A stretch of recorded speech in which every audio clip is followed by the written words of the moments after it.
गरीब जम जो राजा से डरे, मिटे कर्म के लेख, अदली असल कबीर हैं ये कुल के सतगुरु एक। अपने आत्मा ये 5 दिन का सत्संग इसीलिए किया गया है। एक तो ऐसी दया परमात्मा की कि ये छुट्टियों के दिन, क्योंकि काल के कुल से छूटना भी बड़ा मुश्किल है। आप जी को यहाँ लेकर भी परमेश्वर ही आए हैं। आप परमात्मा की लीला से जब परिचित हो जाओगे बच्चों, आप रोया करोगे रजाई में मुंह दे के, अखे भगवान आप इतने दयालु, हम तो कति नालायक थे। हम तो उस काल के सांगना फाइनल मान रहे थे, या कार या कोठी या फैक्ट्री है मेरी, 1 मिनट में मृत्यु हो जाती है, फिर कहाँ है ये मेरी। ये आंख खोल दी दाता ना मारी। जो काल ने हमें मूर्ख बना गया, फंसा रखा है, यहाँ से हिलन नहीं देता। मोह ममता फंसा रहा कि बेटा बेटी पोते पोतियाँ में, कार और कोठियों में। इसको हम सतीथि बोलते हैं, ये पौराणिक। और यह ड्यूटी भगवान विष्णु की है, सतोगुण की। और जो हम संतान उत्पत्ति करते हैं या ठाठ बाट इकट्ठा करना चाहते हैं, ये करवा रहा है रजगुण ब्रह्मा जी। ये ब्रह्मा जी की ड्यूटी है। और हमें यह संहार कर रहा है, ये शंकर जी की ड्यूटी है। ये तीनों काल के पुत्र हैं और काल हमें 1 लाख को डेली खा रहा है। अपने आत्मा ये ज्ञान समझ में होगा जब आप देखना है। यहाँ आपको लेकर भी परमात्मा आए हैं, आपकी जमानत करवाते हैं इस काल से। जैसे जेल से जमानत आते जिनकी कैद हो जाती है, उनको जमानत पर और एक विशेष एविडेंस पर छोड़ा जाता है। उसके जमानतियाँ के वो ली जाती है गारंटी, तब उनको छोड़ा जाता है। तो आपकी जमानत लेते हैं परमात्मा के, 3 दिन छोड़ दे, 4 दिन छोड़ दे, 2 दिन की दे दे जमानत, फिर वापस आ जाएंगे त्री जेल में। तो पुणात्माओं ये काल की जेल है। एक पुन्नी एक पापी आया, एक है सूम दलेल वे। एक पुन्नी एक पापी आया, एक है सोम दलेल रे। गरीबदास सतपुरुष भजन बिन, सब ही यम की जेल रे। ओए होए। जैसे कोई इज्जत साधना ना करके कोई पुण्य करते हैं, भंडारे करते हैं, पक्षियों को दाने डालते हैं, प्याऊ खुलवा रखी हैं, धर्मशालाएं बनवा रखी हैं, कुएं खुदवा रखे हैं, हैंडपंप बनवा रखे हैं, वो पुण्यकर्मी प्राणी है। और एक नरी चोरी करे, डाके मारे, बूंदी अच्छी सोचे, वो पापी है। और एक कति दान नहीं करता, कंजूस, वो भी। कहते हैं जब तक सत्साधन आपको नहीं मिलेगी, परमात्मा की शरण पूरे संत के माध्यम से नहीं मिलेगी, तो तुम सारे के सारे काल की जेल में ही हो। पुण्यकर्मी प्राणी चला गया स्वर्ग में, और यहाँ पाप भी बराबर होते रहते हैं, पैरेलल। पुण्य अलग लिखे जाते हैं, पाप अलग लिखे जाते हैं, और कोई भी बगैर भोगे वो खत्म नहीं होते। यहाँ का विधान है, और परमात्मा कबीर जी का विधान है, जब ही सतनाम हृदय धरो, भयो पाप को नासे। जैसे चिंगारी अग्नि की, भाई पड़े पुराने घासे। हमारे 3 प्रकार के कर्म बताए हैं। एक संचित कर्म, जो पहले के डिपॉजिट रखे हैं हम धर्मराज के दरबार में, पुण्य और पाप दोनों। तो उन पुण्य और पाप की एवरेज रेशो निकाल कर, जिसके पुण्य गणे हैं तो उसको पुण्य ज़्यादा दे दिए, पाप कम है तो पाप की रेशो कम होगी। तो यहाँ उसको सुख ज़्यादा है, दुख कम। और जिनके पाप ज़्यादा है, पुण्य थोड़े, तो उसको उसी रेशो में पाप और पुण्य मिलाकर आपको जीवन दे दिया, प्रारब्ध बना दिया। वो प्रारब्ध कर्म बन जाता है। तो जिसके पुण्य थोड़े हैं और पाप गणे हैं, तो उस पर कष्ट पे कष्ट, कष्ट पे कष्ट आ रहा है, उसने भोग कई पांडा छूटेगा। और तीसरे क्रियामान कर्म है जो अब हम वर्तमान में कर रहे हैं। इन 3 प्रकार के कर्म हैं। इन तीनों प्रकार के कर्मों का नाश कबीर परमेश्वर ही कर सकता है। अब संचित कर्मों के बारे में परमात्मा क्या कहते हैं, और इन सभी पापों के बारे में, कि जब ही सतनाम, ये सच्चा नाम हृदय में धराई। सतनाम कोई जाप नहीं है, ये 2 अक्षर का जाप है जो आपको दिया जाता है, जिसमें एक ओम मंत्र है। जब ही सतनाम हृदय धरो, भयो पाप को नाश, और मानो चिंगारी अग्नि की, भाई पड़े पुराने घास। जैसे बहुत बड़ा ढेर से लाखों टन पड़ा वो फूस घास, और वो खाम का जगह घेर रखा है उसने, तो उसमें एक माचिस की सीख जलाकर उसमें लगा दे, सारे न फूक के और सवा कर देगा। और फिर चलेगी तेज हवा, इधर उधर उसे राख न फेंक के खेतों में, और वहाँ साफ कर देगा। तो ऐसे ही परमात्मा का सच्चा नाम आपके हृदय में धरा जाएगा। केवल औपचारिकता से नाम लेने से नहीं, सच्चा समर्पण हो, आन उपासना करे नहीं, मर्यादा में रहे वो प्राणी, तो फिर उसके पापों को ऐसे फूंक देगा भगवान जैसे वो लाखों टन यानी वो संचित कर्म जो धरे थे ऐसे आग लगा देगा उसमें। तो यहाँ कहते हैं मासा घटे ना तिल बधाए विधना लिखे जो लेख, सच्चा सतगुरु मेट कर ऊपर मारा मेख। गरीबदास जी कहते हैं जम जो राजा से डरे, जम माने काल, जोरा माने मौत, जम जो राजा से डरे मिटे कर्म के लेख। अदली असल कबीर, अदली माने न्यायकारी, असली न्यायकारी कबीर परमेश्वर हैं।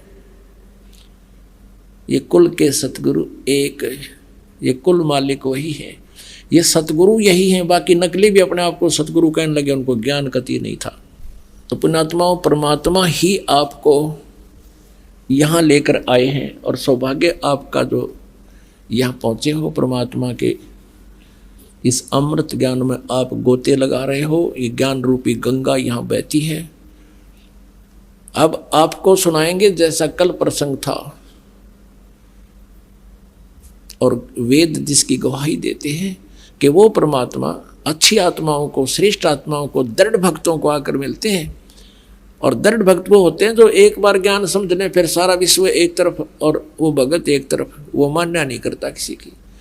जैसे प्रहलाद के मन में समझ में आ गई, ठीक मेरा पिताजी तो नींद में बोला है, नो कह मैं भगवान हूँ मेरी पूजा करो, ये तो नींद में शनिपात के मरीज की तरह बांटा है। उसको पक्का ज्ञान हो गया था कि भगवान की पूजा से ही लाभ होगा। तो उसने सैकड़ों यातनाएं दी अपने पुत्र को, लेकिन प्रहलाद टस से मस नहीं हुआ। और पुण्यात्माओं, यही सतिथि अब हुई, ये क्रोथा कांड हुआ। इसका कारण यही था कि नकली संतों, ऋषि, आचार्यों की दुकानें बंद होने के कागार पर आ गई। उनको ये डर था कि कहीं जनता को पता ना लग जाए सच्चाई का और तुम्हें थूक के धक्का रहे। अगर तुम इसे आचार्य थे, तुमने कह का भी नहीं पता कहाँ के गुरु थे। उन्होंने राजा और प्रजा को भ्रमित करके कितना जुल्म ढा दिया, कितनी झूठ बोल दी, कितनी बकवाद कह दी कि वहाँ ऐसा होता है, ऐसा होता है। लेकिन आप जी प्रहलाद के रोल पर थे। आपने उस समाज और उस झूठे आचार्यों की और इस झूठे मीडिया की कति नहीं सुनी। आप टस से मस नहीं हो सके आपने प्रहलाद वाला रोल किया है। नहीं, इतनी बूंदी सुनकर घर के भी दूर भाग जाए जो हमारे बारे में अफवाहें फैलाई। तो पुण्यात्माओं, यह परीक्षा थी परमात्मा की कि मेरे बच्चे मुझे कितना पहचान सके हैं। क्योंकि 1994 से लेकर 2006 में यू कांड हुआ था।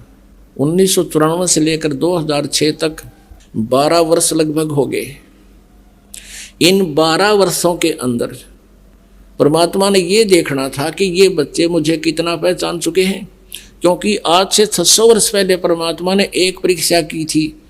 एक वैश्या को, सुप्रसिद्ध वैश्या को हाथी पर बैठा के और हाथ में गंगा जल लेकर बोतल में और मुंह का लगा के और उस वैश्या को हाथी पर बैठा कर पूरे बाजार में घूम गए।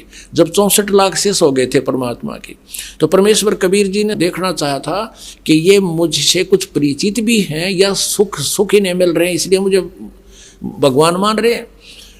तो उसमें क्या हुआ कि सभी के सभी इस लीला को देखकर 64 लाख के 64 लाख भगवान से विमुख हो गए। लोक वेद सुनकर दुनिया कहने लगी, देख थारे गुरु जी ने कितने निकम्मे हैं, ये कैसा जुल्म कर रहे हैं, सरेआम वैश्यावर्ती कर रहे हैं, शराब पी रहे हैं, वैश्या को साथ लिए।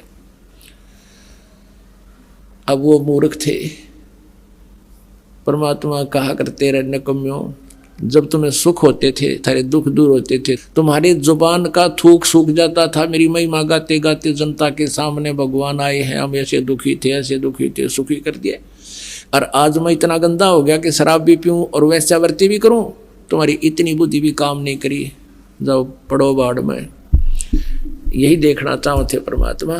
तो पुण्यात्माओं, आज उससे भी बुरे आरोप हम पर लगाए, लेकिन मेरे बच्चा एक भी टस से मस नहीं हुआ, क्योंकि ये परिचित हो चुके थे भगवान से। तो इस शिक्षा का हमें ये लाभ हुआ है कि हम भगवान को पहचान रहे हैं। यह परीक्षा थी। और अब देखना ये विस्तार कितनी स्पीड से विश्व में जाएगा। हमारा उद्देश्य है कि सब मानव समाज इस तत्व ज्ञान से परिचित हो, और जिससे ये माया की दौड़, माया की हाहाकार मच रही है, इसके पाने के लिए ना भाई देखता, ना बेटा देखता, ना माँ, ना कुछ, भाई बहन का आपस में रोज लड़ाई रहती है, झगड़े बढ़ गए हैं, पैसा कमाने के लिए रिश्वत है तेरा गजब है। समाचार पत्रों में सुनते हैं, राजा लोग रिश्वत लेते हैं, जज लोग रिश्वत लेते हैं। आग लगी फिर रह गया कि इस पृथ्वी पे फिर कौन जीव बचेगा। पुण्यात्माओं, कितने तक कानून बना लियो ये सरकारें, कति कोई लाभ नहीं होगा। इस अध्यात्म ज्ञान से जीव को हेट हो जाएगी इन गंदे कर्मों से। उसको पता लग जाएगा कि कहाँ रखूंगा इस धन को, कि आग लाऊंगा, ये पाप मेरे साथ रहेंगे और माया मेरे साथ रहेगी नहीं।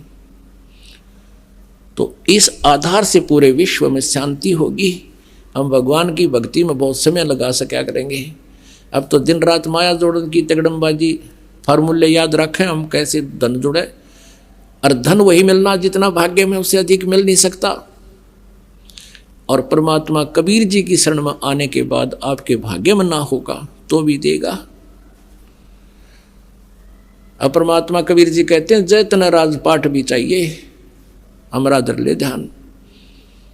जैसे अभी कथा सुनाएंगे, क्योंकि 5 दिन के सत्संग का यही लाभ है। हम सारी कथाएं को, सारी तो नहीं कह सकते, परमात्मा का एक अंश, आंशिक महिमा आपको 5 दिन में सुना पाएंगे। अगर 1-6 महीने लगातार ये सत्संग सुने चले ऐसे, तब भी शायद परमात्मा की संपूर्ण महिमा हम नहीं बता पाएंगे। लेकिन इतना अवश्य आपको बता देंगे जिससे आप मार ना खाओगे, आपका काम चल जाएगा। जैसे मोटरसाइकिल खरीद ली बच्चे ने, उसको चलाना सीख लिया, किक मारनी सीख ली, उसका जो है चाबी लानी सीख ली और गियर लाने सीख लिए, और चलानी शुरू होगी। अब उसको इतने ही ज्ञान की जरूरत थी, ज़्यादा की आवश्यकता भी नहीं। कितना खराब हो जाता पलक साफ कर दे, इतना भी ज्ञान होना चाहिए। और फिर भी कोई डिफेक्ट उसमें आ जाता है तो मिस्त्री होते हैं, वहाँ ले जानी चाहिए। तो ये राम नाम की गाड़ी आपको दे रहे हैं, आपको इतना ज्ञान तो अवश्य देंगे कि आप इसको गियर ला सको, चला सको, और कितना बढ़ा ना दो। इतना ज्ञान भी आप जी को ये 5 दिन के सत्संग में जो कंटिन्यू सुनेगा, इतना ज्ञान अवश्य हो जाएगा। और अधिक हमने ज्ञानी पकड़ने की जरूरत नहीं है, हमने इतना ही चाहिए। क्योंकि अगर इंजीनियर बनना तो उसके लिए तो फिर नए सिरे से कोर्स होगा। तो आप जी को इतना ज्ञान दास अवश्य दे देगा कि आप इस राम नाम की गाड़ी को चला लिया करोगे, मार नहीं खाओगे। और बाकी तो भगवान ने ये बहुत बड़े पुर्जे पर, जैसे इंजीनियरों ने फैक्ट्री ला कर उसको तैयार किया है, वो पार्ट्स अलग अलग, वो तो अलग प्रोसीजर है। वो तो परमात्मा ने ये राम नाम की गाड़ी स्पेयर पार्ट्स इन सदग्रंथों में रखे थे। इस दास ने को इंजीनियर बना दिया इस अध्यात्मक गाड़ी का, और इस दास ने ये पुर्जे इन जेन्युइन पार्ट निकाल के स्पेयर पार्ट्स की बुक दुकान से, और यह राम नाम की गाड़ी आपको बना के दे दी। अब इसको आप आनंद लो इसका। आपने क्या करना है, कैसे गाड़ी चलानी है, कैसे सुरक्षित रखनी है, नियम भंग नहीं करने, यानी सड़क से नीचे गाड़ी को नहीं ले जाना, गड्ढों में अनुपासना नहीं करनी। और ये मंत्र जाप आपको दे दिए, ये गियर लाओ और किक मारो और चलो अपना काम करो, भक्ति भी करो, परमात्मा को याद भी रखो। तो पुण्यात्माओं, अब आप जी को वो कथा सुनाते हैं कि परमात्मा आकर के अपनी प्यारी आत्माओं को मिलते हैं। उनमें से एक आदरणीय धर्मदास साहिब जी थे। कल के सत्संग में आपको बताया कि धर्मदास जी मथुरा के अंदर भगवान श्री कृष्ण जी जहाँ कभी रहे थे कुछ दिनों, वहाँ उनके गुरु द्वारा बताए अनुसार मोक्ष उद्देश्य से उस मथुरा के जोड़ में नहाने के लिए गए थे और उसको पुण्य मान रहे थे। उधर से वो परमात्मा अपनी प्यारी आत्मा के इस अंधेरे को हटाने के लिए, अज्ञान को नाश करने के लिए, अनुपासना से पीछा छुटवाने के लिए, काल के जाल से बचाने के लिए एक जिंदा महात्मा का रूप बनाकर वहाँ उपस्थित हुए। जैसा कि अभी आपने ऋग्वेद मंडल नंबर 9 सूक्त नंबर 1 मंत्र नंबर 8 में सुना कि वो परमात्मा, उस परमात्मा को उग्र गतियाँ प्रेरणा करती हैं। और वो परमात्मा भासमान शरीर को प्राप्त होता है। और वो परमात्मा 3 प्रकार से रूप धारण करता है दूसरों के कल्याण के लिए। एक रूप में तो सतलोक में रहते हैं अपने ओरिजिनल शरीर में, और दूसरी तिथि उनके यहाँ शरीर धारण कर प्रकट होने की है, शिशु रूप धारण करके आते हैं। और तीसरी यह है कि वो जब चाहे तब प्रकट हो जाते हैं अन्य रूपों में। गरीबदास जी कहते हैं अनंत कोट अवतार है ये, नो चित व बुद्धि नासी, खालक खिल खलक में है 6 ऋतु 12 मास। के उस परमात्मा के तो अनंत अवतार हैं, अनंत बार यहाँ प्रकट होता है, असंख्य बार। और ये 9 चित्त में बुद्धिनाश, यानी बुद्धिहीन लोग केवल 9 ही अवतार मानते हैं। और वो खलक खेल खलक में, ये इन 9 अवतारों को ही भगवान मान रहे हैं। उस परमात्मा के अनंत अवतार हैं और वो खलक खेल खलक में 6 ऋतु 12 मास। और भगवान क्या बताते हैं, जहाँ जन की महिमा सुनो ताम गमन करंत, वो तो नगर निश्चिंत बसो जहाँ मेरे प्यारे संत। अब जो वेद बताते हैं वो परमात्मा गति करके आता है, और हमारे आध्यात्मिक यज्ञ में आता है, आध्यात्मिक अनुष्ठानों में भी वो गुप्त रूप में रहता है और अच्छी आत्माओं को आकर मिलता है। और वो परमात्मा स्वयं भी कहते हैं, जहाँ जन से महिमा सुनो, जहाँ मेरी महिमा चलती है, जहाँ मेरा ज्ञान प्रचार होता है, तहाँ मैं गमन करंत, वहाँ मैं पहुँच जाता हूँ, एक पल में पहुँचूंगा। क्षण एक में जन अपने के काज, हिरण्यकशिपु जो मार दूं और नरसिंह धर दूं साज। तो यहाँ परमात्मा कहते हैं, जहाँ जन से महिमा सुनो तहाँ मैं गमन करंत, वहाँ पहुँच जाता हूँ गति करके। और वो तो नगर निश्चिंत रहो जहाँ मेरे प्यारे संत, जहाँ मेरी प्यारी आत्मा है, कहते हैं उस नगरों को भी हानि नहीं होने दूंगा। पवित्र बाइबल में लिखा है, एक जगह कहते हैं एक व्यक्ति के पास भगवान पहुंच गए और उन्होंने कहा कि ऐसे ऐसे उस नगर में बहुत हाहाकार मच रही है और लोग अन्यायी हो गए हैं, उस नगर को मैं नाश करूंगा। तो उस भगत ने पूछा कि प्रभु, यदि उस नगर में आपके 10 भगत होंगे, क्या तुम फिर भी उनको नाश कर दोगे? कि नहीं, यदि मेरे 10 भगत भी होंगे तो भी उस नगर को मैं नाश नहीं करूंगा। फिर पूछा कि वहां आपके यदि 2 भक्त होंगे तो भी नाश कर दोगे? कि नहीं, मेरा 1 भक्त भी होगा तो भी मैं उस नगर का नाश नहीं करूंगा। तो पुण्यात्माओं, यहाँ वही परमात्मा कहते हैं, जहाँ जन की महिमा सुनो तहाँ मैं गमन करंत, और वो तो नगर निश्चिंत रहो जहाँ मेरे प्यारे संत। पुण्यात्माओं, 1 भगत के कारण भी एक नगरी बसी रहती है, तो कितने निकम्मे आदमी है। तो इसलिए कहते हैं, संत ना होते जगत में तो जल मरता संसार। तो परमात्मा हर युग में रहते हैं, हर पल में रहते हैं, लेकिन वो उस समय उनका जो सतिथि होती है वो गुप्त रहते हैं, उनको कोई पहचान नहीं सकता। ना तो आग ला दे काल यहाँ पे, वो परमात्मा इस जो है जलते हुए काल के लोक में बर्फ का काम करते हैं यहाँ। और परमेश्वर ने प्रत्येक ब्रह्मांड में अपना एक गुप्त स्थान बना रखा है, जैसे राजदूत भवन होता है, और वहाँ रहने से भी हमें बहुत राहत यहाँ मिल रही है। तो पुण्यात्माओं, ये काल है, और काल आपने देखा होगा गीता जी में अपना विकराल शरीर दिखाता है, रूप दिखाता है, जो अर्जुन जैसे योद्धा भी कांप जाते हैं, थर थर कांप रहे होते हैं, और उसने हम भगवान मान रहे थे। तो पुण्यात्माओं, उन पुण्यात्माओं में से जिनको परमात्मा आकर मिलते हैं, एक आदरणीय धर्मदास जी हैं, और जिनके बारे में आपको बताया कि वो अपने उस काल के दूत रूपदास नामक गुरु जी से प्राप्त दीक्षा के आधार से मोक्ष प्राप्ति के लिए मथुरा में पहुंच गए थे। कल आपको बता दिया था कि धर्मदास ने उस तालाब में स्नान किया और मूर्ति पूजा की, भगवान के वस्त्र चेंज करे, फिर धूप दीप देकर गीता जी का पाठ किया। तो परमात्मा ने काफ़ी कुछ ज्ञान समझाने की चेष्टा की थी, लेकिन धर्मदास मान्या नहीं था। सारे ज्ञान को देखकर, गीता जी में प्रमाणों को देखकर भी परमात्मा से विमुख हो गया, नाराज हो गया था, और कहा था कि मैं कोई जीव हिंसा नहीं करता। क्योंकि परमेश्वर कबीर जी एक जिंदा महात्मा के रूप में वहाँ उपस्थित थे। जिंदा महात्मा, मुसलमान फकीर। ये टोंट करसी थी धर्मदास जी ने कि मैं जीव हिंसा नहीं करता। तुम कहने का भाव ये था कि तुम मुसलमान हो, तुम मांस खाते हो, जीव हिंसा करते हो, इसलिए तुम्हारा मोक्ष नहीं हो सकता, हमारा ही मोक्ष होगा। धर्मदास जी का उद्देश्य ये था कहने का। अगले दिन धर्मदास जी ने खाना बनाया, लेकिन सच्चाई से परिचित होकर के वो साधना नहीं कर सका जिसको वो प्रतिदिन किया करता था।